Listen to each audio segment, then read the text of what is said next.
ఒక్కసారి ఊహించుకోండి. రేపు ఉదయం లేచేసరికి మీ ఫోన్‌లో నెట్ లేదు, వైఫై లేదు, మొబైల్ డేటా లేదు, యూట్యూబ్ ఓపెన్ అవ్వదు, వాట్సాప్ మెసేజ్ వెళ్ళదు, గూగుల్ కూడా పనిచేయదు. ఒక్క రోజు కూడా మనం ఇలా ఉండలేం కదా! ఎందుకంటే ఈరోజు ఇంటర్నెట్ మన జీవితంలో గాలి, నీళ్ళలాగే మారిపోయింది. కానీ ఇప్పుడు ప్రపంచం ఒక కొత్త స్టెప్ వేయబోతుంది. ఇకపై ఇంటర్నెట్ భూమి మీద ఉన్న టవర్ల నుంచి కాదు, నేరుగా అంతరిక్షం నుంచి మీ ఇంటికి రాబోతుంది. అవును, స్పేస్ నుంచి ఇంటర్నెట్ ఈ టెక్నాలజీని ప్రపంచానికి తీసుకురావాలని ప్రయత్నిస్తున్నాడు ఒక అమెరికన్ బిలియనీర్. ఆ వ్యక్తి పేరే ఎలాన్ మస్క్. కానీ ఇప్పుడు అతనికి నేరుగా ఛాలెంజ్ విసిరింది ఒక భారతీయ కంపెనీ. ఆ కంపెనీ పేరు జియో. ఆ ఛాలెంజ్ వెనుక ఉన్న మనిషి ముఖేష్ అంబానీ. ఇది కేవలం రెండు కంపెనీల మధ్య పోటీ కాదు, ఇది అమెరికా వర్సెస్ ఇండియా, ఇది టెక్నాలజీ వర్సెస్ మార్కెట్, ఇది భవిష్యత్తులో ఇంటర్నెట్ ఎవరి చేతుల్లో ఉండబోతుందో నిర్ణయించే యుద్ధం. మరి అసలు ఈ స్టార్లింక్ అంటే ఏమిటి? ఎందుకు ప్రపంచం అంతా దీని గురించి మాట్లాడుతుంది? జియో నిజంగా మస్క్ను ఆపగలదా? మరి ఈ పోరాటంలో ఇండియాకు లాభమా నష్టమా? ఇవన్నీ ఇప్పుడు డీటెయిల్గా తెలుసుకుందాం. ముందుగా స్టార్లింక్ గురించి మాట్లాడదాం. స్టార్లింక్ అనేది ఎలాన్ మస్క్ కంపెనీ అయిన స్పేస్ ఎక్స్ తయారు చేస్తున్న ఒక భారీ ప్రాజెక్ట్. దీని లక్ష్యం ఏంటంటే భూమి మీద ఎక్కడ ఉన్నా ఇంటర్నెట్ అందించడం.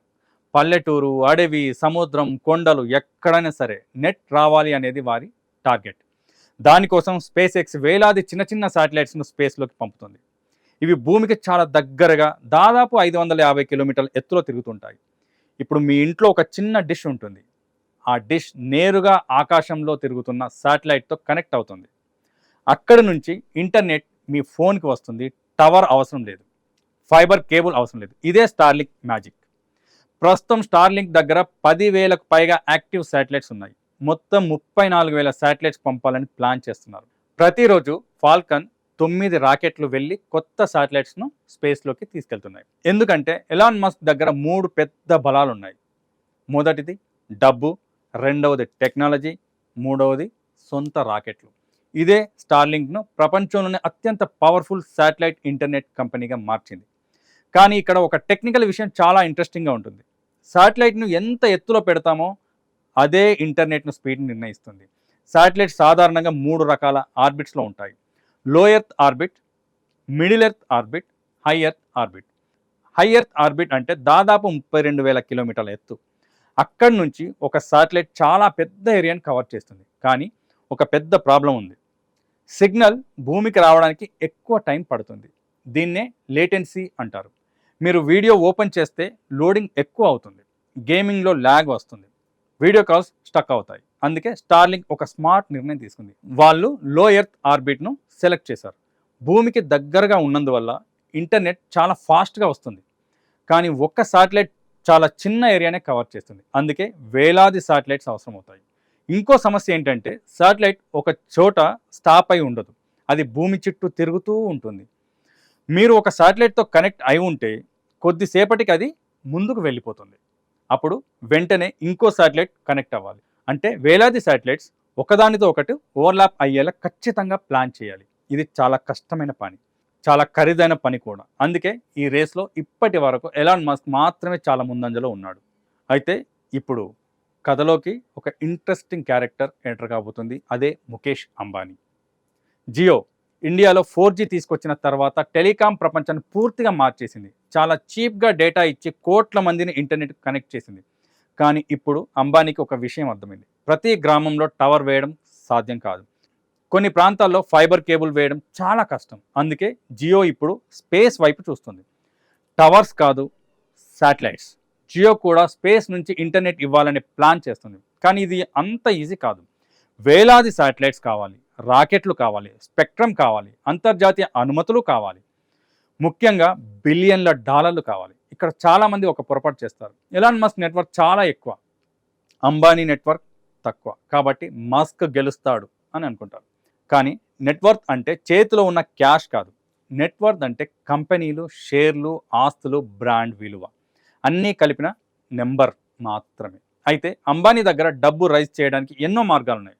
తన కంపెనీ అసెట్స్పై లోన్స్ తీసుకోవచ్చు, గ్లోబల్ కంపెనీలతో పార్ట్నర్షిప్ చేయొచ్చు, ఇన్వెస్టర్ల నుంచి ఫండింగ్ తెచ్చుకోవచ్చు, కార్పొరేట్ బాండ్స్ విడుదల చేయొచ్చు.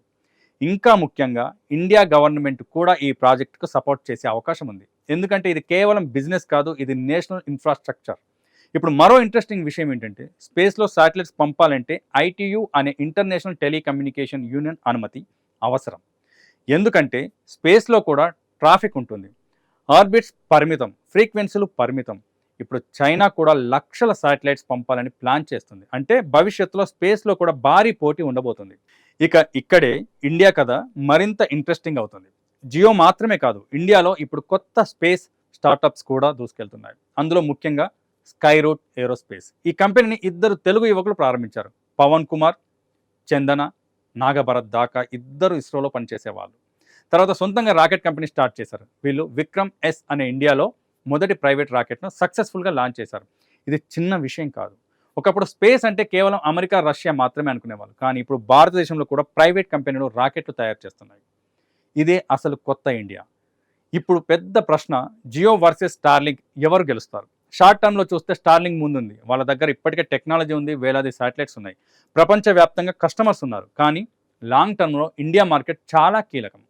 1.4 బిలియన్ జనాభా, ఇంకా కోట్ల మందికి స్టేబుల్ ఇంటర్నెట్ లేదు. ఈ మార్కెట్ను గెలవడం ఎలాన్ మస్క్ కూడా చాలా ముఖ్యం. కానీ ఇక్కడ జియోకి ఒక భారీ అడ్వాంటేజ్ ఉంది. లోకల్ మార్కెట్ తెలుసు, లోకల్ రెగ్యులేషన్స్ తెలుసు, ప్రభుత్వంతో కనెక్షన్ ఉంది. ఇండియాలో భారీ నెట్వర్క్ ఇప్పటికే ఉంది. అంటే ఈ యుద్ధం టెక్నాలజీ వర్సెస్ మార్కెట్ అర్థం చేసుకున్న బిజినెస్ మధ్య జరుగుతుంది. ఈ మొత్తం కథలో మనం అర్థం చేసుకోవాల్సిన అసలు విషయం ఒక్కటే, భవిష్యత్తులో యుద్ధాలు కేవలం భూమి మీద కాదు, స్పేస్లో కూడా జరుగుతాయి. ఎవరి దగ్గర ఎక్కువ శాటిలైట్స్ ఉంటాయో, ఎవరి దగ్గర వేగమైన ఇంటర్నెట్ ఉంటుందో వాళ్ళే ప్రపంచాన్ని కనెక్ట్ చేస్తారు. మరి ఈ స్పేస్ రేస్లో ఇండియా నిజంగా సూపర్ పవర్ అవుతుందా, లేదా స్టార్లింక్ ముందు వెనకబడిపోతుందా? మీ అభిప్రాయం కామెంట్లో చెప్పండి. వీడియో నచ్చితే లైక్ చేయండి, షేర్ చేయండి. ఇలాంటి డీప్ టెక్ స్టోరీస్ కోసం ఛానల్ సబ్స్క్రైబ్ చేసి నోటిఫికేషన్ బెల్ ఆన్ చేయండి. జై హింద్.